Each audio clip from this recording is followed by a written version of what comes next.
বিশেষ করে কালকে যে খেলাটা দেখেছেন সেই খেলাটা কিভাবে সংজ্ঞায়িত করবেন? সারাদিনে যে কথা বারবার আলোচিত হয়েছে যে স্পেন তারা কি আর ফেভারিটের তকমা রাখছে কিনা, নাকি তারাও এক ধরনের চাপে ছিল, সেইটা প্রমাণ করে দিয়েছে। যখন খেলা শুরু হলো, খেলার কয়েক মিনিটের মধ্যে ওরা আসলে প্রমাণ করে দিল। কি বলবেন ওদের পারফরম্যান্স? অনেস্টলি স্পিকিং, যদি মানে স্পেনের ফার্স্ট ম্যাচটা যদি আমরা দেখি, তাহলে সেই ম্যাচের পয়েন্ট অফ ভিউ থেকে অ্যাকচুয়ালি এটা স্পেনের সঙ্গে অ্যাকচুয়ালি যায় না। কিন্তু তারপরেও কথা হচ্ছে যে মানে স্পেন তার স্টার্টিং ইলেভেনটা যেভাবে সাজিয়েছিল ফার্স্ট ম্যাচে, যদি আমরা দেখি যে গাভিকে খেলিয়েছে অ্যাকচুয়ালি মানে 4-3-3 ফরমেশনে 3 ফরওয়ার্ডের লেফট ওয়াইড মিডফিল্ডার হিসেবে খেলিয়েছে এবং ফারান টরসকে রাইট সাইডে খেলিয়েছে। তো আমরা যদি স্প্যানিশ লিগ একটু মেমোরাইজ করি তাহলে দেখব যে গাভি কিন্তু কখনো আসলে এই পজিশনে খেলেনি। ইভেন ফারান টোরেস, সে হচ্ছে more comfortable into the number 9 position rather than right wide midfielder. এবং স্পেনের এই স্কোয়াডের মধ্যে যদি নাম্বার 9 চিন্তা করি তাহলে একমাত্র অপশনই হচ্ছে ওয়ারজাবেল। এবং সমস্যাটা হচ্ছিল যে মিডফিল্ডে যদি আমরা দেখি রদ্রি, পেদ্রি এবং হচ্ছে ফ্যাবিয়ান রুইস, এবং এর কম্বিনেশনটা ভালো ছিল। কিন্তু এখানে একটা জিনিস হচ্ছে যে আমরা যদি কালকের ম্যাচে আবার দেখি যে কিছুটা চেঞ্জ করেছে অ্যাকচুয়ালি ডে লা ফুয়েন্টে। তার স্টার্টিং ইলেভেনে সে মানে আমি যদি বলি যে অ্যালেক্স বায়ানাকে বাম পাশে নিয়ে গিয়েছে গাভির জায়গায়, এবং যদি দেখি যে আবার ওইখানে লামিন ইয়ামাল রাইট সাইডে। অ্যাকচুয়ালি লামিন ইয়ামাল ফার্স্ট ম্যাচে যখন 70 মিনিটসের পরে মাঠে আসে তখনই কিন্তু অ্যাকচুয়ালি মনে হচ্ছিল যে কোনো না কোনো একটা স্টেজে স্পেন হয়তো গোল বের করতে পারবে।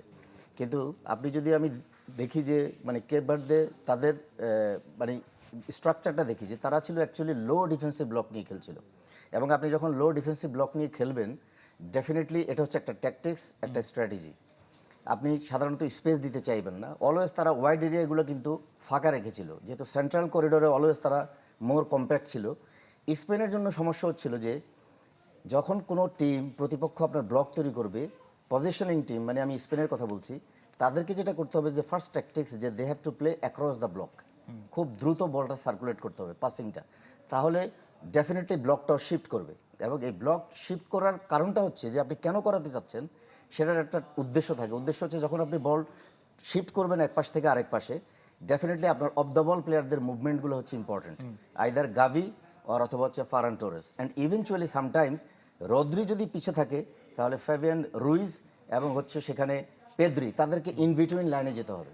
কিন্তু প্রবলেমটা ছিল যে ইনবিটুইন লাইনেও কোনো স্পেস ছিল না অ্যাকচুয়ালি, ইট ওয়াজ মোর কম্প্যাক্ট। যার ফলে স্পেন আসলে খুব স্লোলি বলটাকে এক পাশ থেকে আরেক পাশে খেলছিল।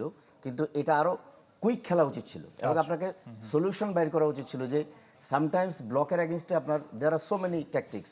আপনি অ্যাওয়ে ফ্রম দ্য ব্লক খেলতে পারেন, যে ব্লকটাকে কিছুটা উপরে উঠিয়ে আনার জন্য অ্যাওয়ে ফ্রম দ্য ব্লক। তারপরে ওই সুযোগটা নেই, যেহেতু স্পেস নাই বিহাইন্ড দ্য ব্যাক লাইন এবং গোলকিপারের মাঝখানে, তাহলে আপনি ওভার দ্য ব্লকও খেলতে পারছেন না। এতে সেটা কি মনে করেন যে সৌদি আরব বলেই ব্যাপারটা পার পেয়ে গেছে? আমি I am not telling like that. কারণ সৌদি আরবের যদি আমরা ফার্স্ট ম্যাচটা দেখি তাহলে উরুগুয়ের মতো দলের সঙ্গে কিন্তু তারা ড্র করেছে এবং তারাও কিন্তু 4-4-2 ফরমেশনে মোর কম্প্যাক্ট ডিফেন্স রেখে কাউন্টার অ্যাটাকে যাওয়ার চেষ্টা করেছিল। এটা এক্সপেকটেশনও ছিল না যে গতবার আর্জেন্টিনা বধ করেছে, এবারও বড় কিছু করবে কিনা। অ্যাকচুয়ালি প্রত্যেকটা ম্যাচই হচ্ছে একটা আলাদা আলাদা ম্যাচ। হ্যাঁ, একটা ম্যাচের সঙ্গে আপনি আরেকটা ম্যাচকে আসলে লামিন ইয়ামালের কথা একটু শুনতে চাই, কি তার পারফরম্যান্স, বিশ্বকাপের প্রথম গোল। এখানে একটা জিনিস হচ্ছে যে ইউরোর পারফরমেন্স যদি দেখি আমরা লাস্ট ইউরোর, definitely he was one of the best player from the Spanish side এবং তার পার্টনার ছিল অপোজিট সাইডে নেকো উইলিয়ামস। তো এখানে যেটা হচ্ছে যে ফার্স্ট ম্যাচে অ্যাকচুয়ালি তাকে স্টার্টিং ইলেভেনে দেওয়া হয় নাই, কিংবা হয়তো কোচের মাথায় ওইরকম ছিল যে যে স্টার্টিং ইলেভেনটাই ছিল এটা হয়তো খুব ইজিলি তারা ম্যাচটা বের করে নিয়ে আসতে পারবে। এবং যতটুকু জানা যায় যে হয়তো তার কিছুটা ইনজুরি সমস্যাও ছিল, কিন্তু একটা সময় তাকে ইন্ট্রোডিউস করতে হয়েছে, তার কারণটা হচ্ছে তখন গোল প্রয়োজন ছিল। এবং কালকে দেখেন যখন সে স্টার্টিং ইলেভেন স্টার্ট করলো এবং 10 মিনিটের মধ্যে সে গোল বের করে ফেলল। এবং সৌদি আরবের পয়েন্ট অফ ভিউ থেকে যে উরুগুয়ের সঙ্গে তারা যেভাবে কম্প্যাক্ট ডিফেন্স রেখে কাউন্টার অ্যাটাকে যাওয়ার চেষ্টা করেছিল সেটা কিন্তু কালকেও তারা স্টার্ট করেছিল। কিন্তু প্রবলেমটা হচ্ছে যে আপনি যখন আর্লি গোল কনসিড করবেন ডেফিনেটলি প্রেশারটা আপনার উপরে চলে আসে, আর তখন আপনাকে টার্গেটটা নিতেই হয় যে definitely you have to score.